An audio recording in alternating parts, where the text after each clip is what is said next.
अभिवादन स्वीकार कीजिए ब्रजेश मिश्रा का और आप देखना शुरू कर चुके हैं द डिबेट।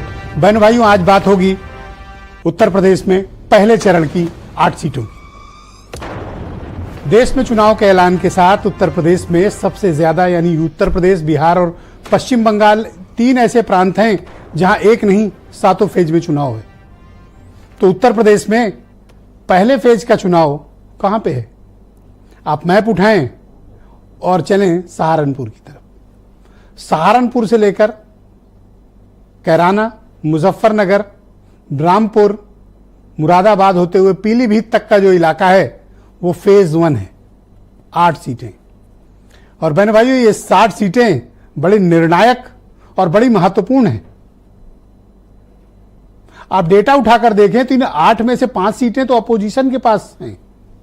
हालांकि उपचुनाव में परिवर्तन हुआ और कुछ सीटें रामपुर वगैरह की बीजेपी ने जीती, लेकिन 2019 के आप परिणाम देखेंगे तो इस 8 में से 5 सीटें अपोजिशन के पास रही हैं। और अपोजिशन में भी इनमें से 3 सीटें बीएसपी के पास रही हैं। समाजवादी पार्टी के पास 2 और बीजेपी के पास 3 सीटें थी। यानी ये इलाका ऐसा है कि जहां सत्ता पक्ष भी जिस पोजीशन पे है, अपोजिशन उससे स्ट्रांग रहा है 2019 में। तो इन 8 सीटों का मुकाबला बहुत जबरदस्त है। लेकिन जो 2019 में मसला था, क्या वो अभी है? 2019 में जो पॉलिटिकल अलायंस था, क्या वो अलायंस इस वक्त है? उस वक्त 3 दल एक साथ थे, समाजवादी पार्टी, बहुजन समाज पार्टी, राष्ट्रीय लोकदल। इन तीनों ने मिलकर लड़ा था और इस इलाके में क्रांति मचा दी थी, तूफान मचा दिया था और भारतीय जनता पार्टी को इस इलाके में रोकने में कामयाबी हासिल कर ली थी। 8 में से 5 सीटें। लिहाजा बीजेपी को भी पता है कि यह पहला चरण उसके लिए 19 में अच्छा नहीं था। तो अब बीजेपी क्या करेगी? तो बहनों भाइयों, 19 से 24 के बीच गंगा और यमुना में बहुत पानी बह चुका है। इलाके बदले, राजनीति बदली, समीकरण बदले और गठबंधन बदले। वर्तमान हालात में बीएसपी अलग चुनाव लड़ रही है, राष्ट्रीय लोकदल बीजेपी के साथ चली गई है और समाजवादी पार्टी का नया अलायंस है कांग्रेस के साथ। क्या यह अलायंस वो वाली परफॉर्मेंस लाएगा? बीएसपी क्या वो वाली परफॉर्मेंस लाएगी? यह देखने वाली बात होगी। लेकिन जो सामाजिक समीकरण उस वक्त बना था, जो राजनीतिक और सोशल इंजीनियरिंग इन 8 सीटों पर पिछली बार हुई थी, बहन भाई, वो इस बार नहीं है। इस बार वोट की अपेक्षा सत्ता विरोधी वोट ही हो सकती है। कोई सामाजिक समीकरण इस बार क्लिक करेगा, ऐसा कुछ ग्राउंड पर अभी विजिबल नहीं है। लेकिन इस इलाके में बेनिफिशियरी पार्टी बनकर उभरी राष्ट्रीय लोकदल जब से वो बीजेपी के साथ गई। आंकड़ों में परिणाम आएगा तो पता चलेगा कि उसने कितने वोट बीजेपी की तरफ शिफ्ट किए या बीजेपी के लिए कुछ मददगार हुई अथवा नहीं हुई। अब दूसरी बड़ी स्टेक होल्डर है अपोजिशन में यहां पर बहुजन समाज पार्टी। 3 सांसद इस इलाके के। क्या बीएसपी अपने परफॉर्मेंस को दोहरा पाएगी? उस वक्त हालात दूसरे थे, मैंने पहले भी कहा। हालात ये थे कि सपा बसपा का अलायंस था, आरएलडी का सपोर्ट था, पर अभी वैसा नहीं है। अब सीधा मुकाबला किसके बीच हो रहा है?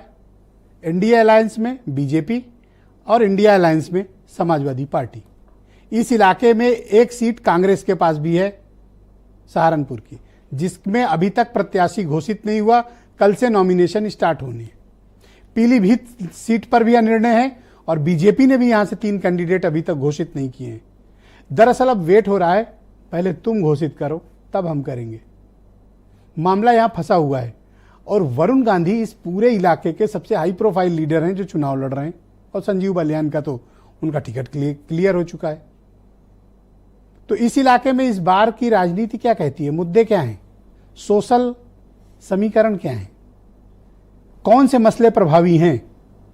मुद्दा चल भी रहा है या मुद्दा कोई नहीं है? मुद्दा जातियों का खेमेबंदी है। इस इलाके में कौन नेता ज्यादा प्रभावशाली है, कौन पार्टियों की क्या बढ़त है, वैसे मैं मानता हूं कि यहां लड़ रहे प्रत्याशी बड़े खुश नसीब हैं। कैसे? जल्दी फ्री हो जाएंगे 19 अप्रैल को वोटिंग, बाकी लोग लड़ते रहेंगे जून तक, ये जल्दी फ्री हो जाएंगे, इसकी गारंटी है। आज की परिचर्चा में हम इन 8 सीटों का पॉलिटिकल सोशल इक्वेशन समझेंगे, ग्राउंड पर हालात क्या हैं और पॉलिटिकल पार्टीज इन 8 सीटों पर क्या अपनी स्टेक रखती हैं और एक्सपर्ट्स क्या ओपिनियन रखते हैं। अब हम आपको फेज वार डिबेट शुरू कर रहे हैं। पहले फेज से शुरू करेंगे, 7वें तक चलेंगे और हर एक फेज के इक्वेशंस को समझेंगे, जानेंगे और ये समझने की कोशिश करेंगे कि 4 जून को परिणाम किस तरह का आने वाला है। कुछ स्टेटमेंट सुनिए, फिर आज की डिबेट को हम आगे बढ़ाएंगे। जल्दी ही उत्तर प्रदेश सहित सारे देश के नाम आपके सामने आ जाएंगे, इसमें अब कोई विलंब नहीं है। भारतीय जनता पार्टी के आपको झूठ से लड़ना है, उनके धनबल से लड़ना है, उनके बाहुबल से लड़ना है, उनके मायावीपन से लड़ना है, ये सारी चीजें इसमें देख रहे हैं और सम्यक रूप से निर्णय लेकर के जल्द से जल्द हम लिस्ट आपके सामने रखेंगे। भारतीय जनता पार्टी जो अपने आप को सबसे बड़ी पार्टी होने का दम भरती है, क्या भारतीय जनता पार्टी अपने प्रत्याशियों का नाम घोषित करने में इतना हीलाहवाली क्यों कर रही है? और इसी तरीके से भारतीय जनता पार्टी ने जो गारंटी हिंदुस्तान की महान जनता को दी थी, आज उनकी गारंटी पूरी तरीके से फेल हो चुकी है। पार्टी का केंद्रीय नेतृत्व निचले स्तर से जनपद स्तर से लेकर इस पर व्यापक विचार विमर्श करता है और व्यापक विचार विमर्श करने के बाद प्रत्याशियों की घोषणा करता है। ऐसे में शीघ्र ही जिन सीटों पर अभी प्रत्याशी घोषित नहीं हुए हैं उन प्रत्याशियों की सूची आ जाएगी। बहनों भाइयों, आज की परिचर्चा को आगे बढ़ाएंगे। समीर सिंह उत्तर प्रदेश में भारतीय जनता पार्टी के प्रवक्ता हैं, मनोज सिंह काका समाजवादी पार्टी से हैं, प्रियंका गुप्ता उत्तर प्रदेश में कांग्रेस कमेटी की प्रवक्ता हैं, रोहित अग्रवाल राष्ट्रीय लोकदल के प्रवक्ता हैं और पश्चिम उत्तर प्रदेश के बहुत ही जाने माने पत्रकार केपी मलिक जी हमारे साथ मौजूद हैं। डॉक्टर कालीचरण स्नेही जी शेड्यूल्ड कास्ट समाज के जाने माने चिंतक और विचारक हैं और वीरेंद्र सिंह जी हमारे स्टेट हेड। आप सभी का अभिनंदन, धन्यवाद इस कार्यक्रम का हिस्सा बनने के लिए। समीर सिंह जी,